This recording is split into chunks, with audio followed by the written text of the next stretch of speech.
70 साल बाद भारत की धरती पर चीते देखे गए हैं। नामीबिया से 8 चीते भारत के मध्य प्रदेश में कूनो अभयारण्य में आए हैं। नामीबिया के विशेष विमान से 16 सितंबर की सुबह जयपुर और जयपुर से सेना के विशेष हेलीकॉप्टर से कूनो अभयारण्य आए हैं। लगभग 3 साल से 8 साल के बीच की उम्र की ये 8 चीते हैं, जिनमें 3 नर व 5 मादा हैं। भारत आने से पहले सभी का स्वास्थ्य परीक्षण किया गया। सभी चीतों को खाली पेट 747 विमान से लाया गया है। 17 सितंबर को यानी आज प्रधानमंत्री के जन्मदिन पर चीतों को कूनो अभयारण्य में छोड़ा गया। रेड टीवी पर इंदौर से विनय वर्मा की एक खास रिपोर्ट। नामीबिया से विशेष विमान से 8 चीते भारत आए हैं। इनमें 5 मादा और 3 नर चीते हैं। इन चीतों का स्वागत भारत के प्रधानमंत्री नरेंद्र मोदी व मध्य प्रदेश के मुख्यमंत्री शिवराज सिंह चौहान ने किया। चीतों को 17 सितंबर यानी आज प्रधानमंत्री कूनो ने नेशनल पार्क में छोड़ा। यहाँ पर कुछ दिन तक चीतों को क्वारंटीन में रखा जाएगा। हालांकि कूनो का वातावरण भी नामीबिया की तरह ही मिलता जुलता है। बावजूद इसके सुरक्षा की दृष्टि से उनको कुछ दिन तक क्वारंटीन में रखा जाएगा। इसके 1 माह बाद उनको अभयारण्य में छोड़ा जाएगा।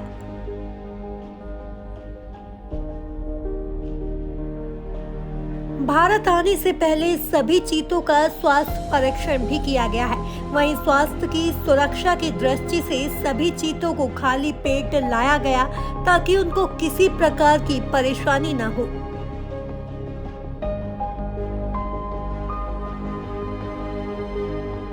लाए गए चीतों में 2 सगे भाई हैं, जबकि 6 चीते अलग अलग परिवार के हैं। चीतों के शिकार के लिए अभयारण्य में पहले ही चीतलों के झुंड छोड़ दिए गए हैं। यही नहीं, चीतों के दौड़ने व घूमने के लिए कूनो में पर्याप्त क्षेत्रफल मौजूद है।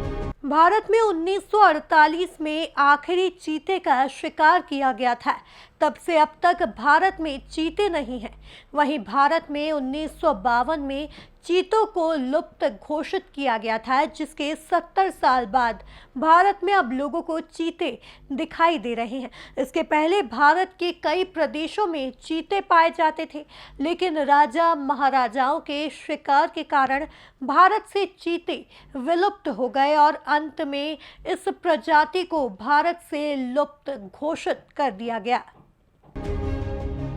कूनो के नेशनल पार्क के साथ ही कूनो नदी भी बहती है, जो चीतों के लिए एक बहुत अच्छा स्रोत है। कूनो में इसके लिए विशेष तैयारी की गई। इसके साथ ही चीतों के शिकारियों से बचाने के लिए इसका जिम्मा पूर्व सेनानियों को दिया गया था। इसके साथ ही वन विभाग का अमला तो तैयार रहेगा ही, अंदर व बाहर दोनों ओर से चीतों की सुरक्षा के चाक चौबंद इंतजाम किए गए हैं। मध्य प्रदेश में चीतों के आने से अब यहाँ पर सैलानियों का मेला लगने वाला है। इसके साथ ही मध्य प्रदेश में पर्यटकों के साथ ही यहाँ व्यापार व्यवसाय भी बढ़ने की भरपूर संभावना है। कूनो का नेशनल पार्क पहले शेरों के लिए बनाया गया था, पर किसी कारण यहाँ पर शेर नहीं लाए गए। अब यहाँ पर नामीबिया से चीते लाए गए हैं। इन चीतों को लाने से पहले कई बार प्रदेश के मुख्यमंत्री और केंद्रीय व राज्य वन मंत्रियों ने दौरा किया है। 17 सितंबर को प्रधानमंत्री के जन्मदिन पर इन चीतों को पार्क में छोड़ा गया। इसके लिए पूरी तैयारियां भी की गई थी। चीतों को पहले 747 बोइंग विमान से भारत लाया गया। भारत में जयपुर में चीतों को उतारा गया और वहां से सेना के विशेष हेलीकॉप्टर से कूनो के नेशनल पार्क में लाया गया। इंदौर रेड टीवी पर विनय वर्मा की रिपोर्ट।